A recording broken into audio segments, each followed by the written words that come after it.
Hey y'all, I'm Brer Sam, and this is one of my movie reviews. For the third day of the 12 Days of Judy, I am reviewing The Wizard of Oz! Finally, I know! I mean, when I did Bulger Weekend in January, some of you guys were probably wondering, wait a minute, Sammy, why aren't you reviewing The Wizard of Oz? Because it's his best known movie.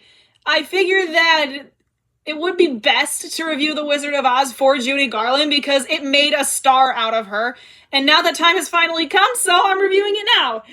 So I'm just gonna start with, I like this movie a lot. So you're gonna hear me gushing about it for quite some time in this review.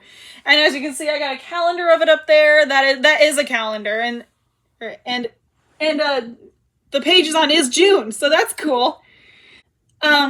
So I always go over stories in my movie reviews, and who the heck doesn't know the story of The Wizard of Oz, but I'm gonna go over it anyway for those who haven't seen it. Dorothy is a farm girl from Kansas, and after a tornado, she's swept away to the magical land of Oz, and she needs to make it home, and fast, because she's wearing ruby slippers that once belonged to the Wicked Witch of the West. And along the way, to meet the Wizard of Oz, who will help her come home, she meets the Scarecrow, the Tin Man, and the Cowardly Lion, who want a brain, a heart, and courage, respectively. And it's basically Dorothy's journey to basically discover herself and find her way home at the same time. And it's really amazing. There are so many great things to talk about in this movie, I don't even know where to start. So let's start with how smart the story is. It really weaves in the lesson of you never really have to go great lengths to find something you want, because you often have it inside all along. Because like the Scarecrow, he thinks he lacks a brain, but really he's coming up with all the ideas to save Dorothy from the witch's castle, to get the apples from the tree. Yeah, that was sheer intelligence. Yeah, he didn't really need to go to the Emerald City to get a brain. And the Tin Man wants a heart to express emotions, but he does a whole lot of crying, and he expresses love, and he does it with so much feeling. Like, he must have a heart. And actually, my friend Roger told me about this one song that says Oz never gave the Tin Man anything he didn't already have, because everybody has a heart in their chests. I mean, yeah, they do talk about heart differently in this film, but still, we all got one of these.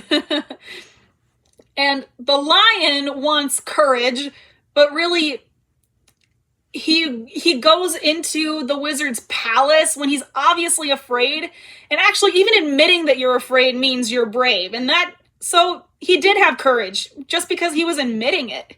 And of course Dorothy wants to get home, and she did learn that she's always had the power to go home, even if it involved a magic pair of shoes. But there is a line that she says, if I ever go looking for my heart's desire again, I won't look any further than my own backyard.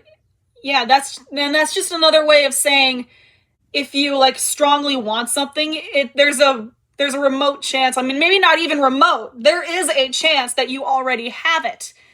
So that was a really good message, and they work it in perfectly.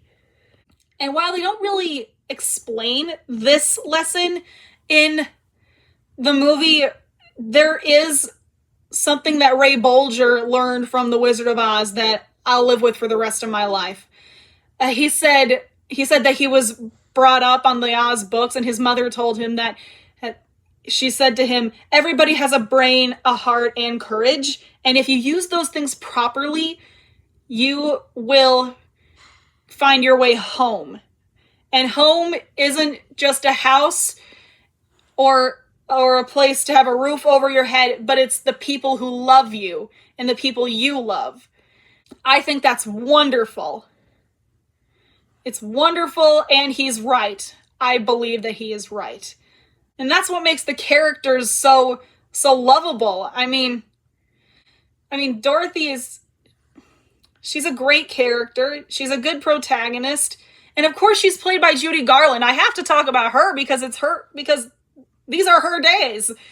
And this is the movie that made a star out of her, but it's also probably where she got the most abuse. Because Victor Fleming smacked her at one point during production, and they made her lose weight. I mean, they did that in all of her movies, but this one, they really wanted to do it.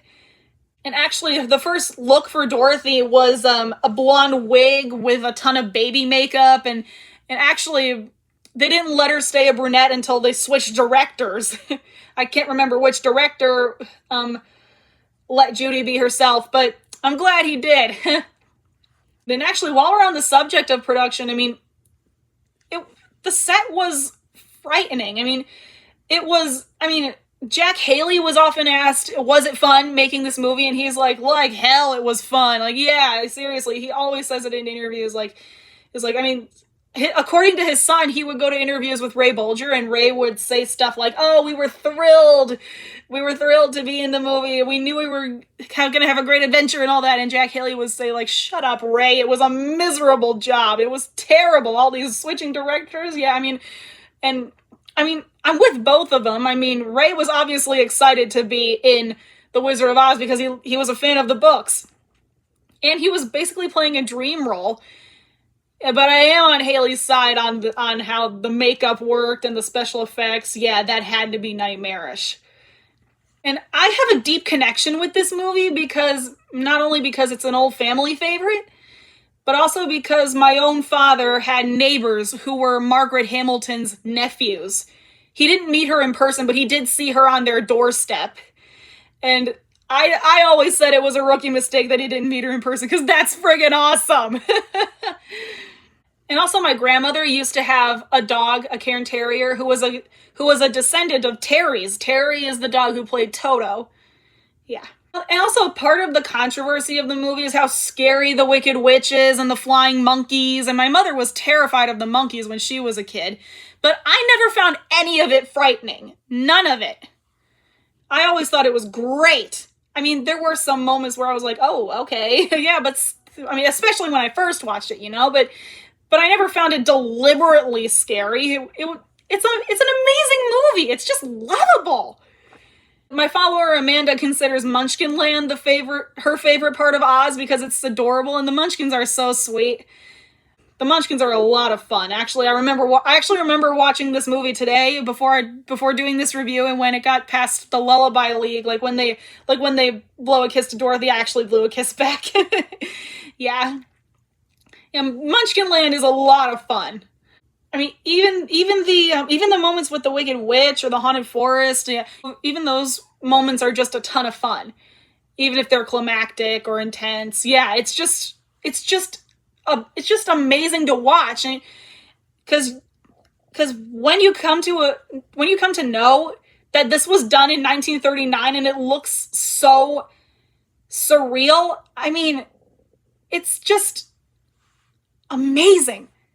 And of course, and I also love that everyone in Oz has a Kansas alter ego, like the farmhands were the Scarecrow, the Tin Man, and the Lion, and the Wicked Witch was Miss Gulch, the lady who tries to take Toto, and Professor Marvel is the Wizard of Oz, and yeah, but still it raised a question. I mean, who was Glinda's Kansas counterpart? Because at some stage, productions say that Auntie Em is, but if she was Glinda's Kansas counterpart, wouldn't they be played by the same actress like everybody else is? So that was a little confusing. There were a lot of stuff that in the movie that only adults would notice, and since I'm practically an adult by now, I notice a lot of things. But they're good noticings. I just love this movie. It is one of my favorite movies. It is by far one of the greatest movies of all time. Just one of the greatest. It's definitely one of the big trademarks of old Hollywood for a reason. So, thank you guys for watching. I hope you enjoy. Don't forget to like, comment, and subscribe. And I'll see y'all later. Bye!